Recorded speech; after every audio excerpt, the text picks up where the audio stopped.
Di rumah Wali Kota Lubuk Linggau di Kelurahan Sukajadi, Kecamatan Lubuk Linggau Barat 1, Kota Lubuk Linggau, pemerintah Kota Lubuk Linggau bersama Kementerian Agama, Majelis Ulama Indonesia, sejumlah organisasi Islam, pimpinan Ponpes Kota Lubuk Linggau, mengikuti rapat koordinasi bersama Wali Kota Lubuk Linggau SN Pranaputra Sohe pada Rabu 1 April 2020.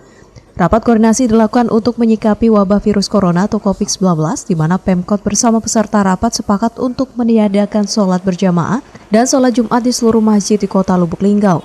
Kesepakatan ini berlaku mulai 2 April 2020.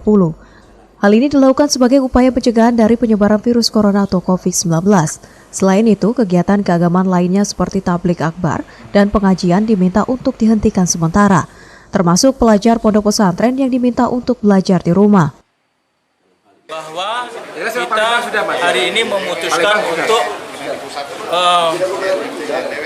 meniadakan sejenak kegiatan di rumah ibadah, baik itu masjid, gereja dan sebagainya, untuk mengarahkan melakukan ibadah di rumah masing-masing.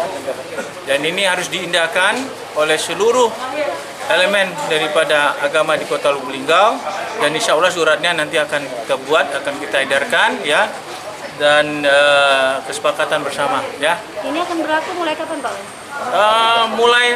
Mulai besok ya, besok dan seterusnya sampai mudah-mudahan kondisi sudah aman. Nantinya pemerintah Kota Lubuk Linggau akan segera mensosialisasikan kesepakatan ini dengan membuat surat edaran.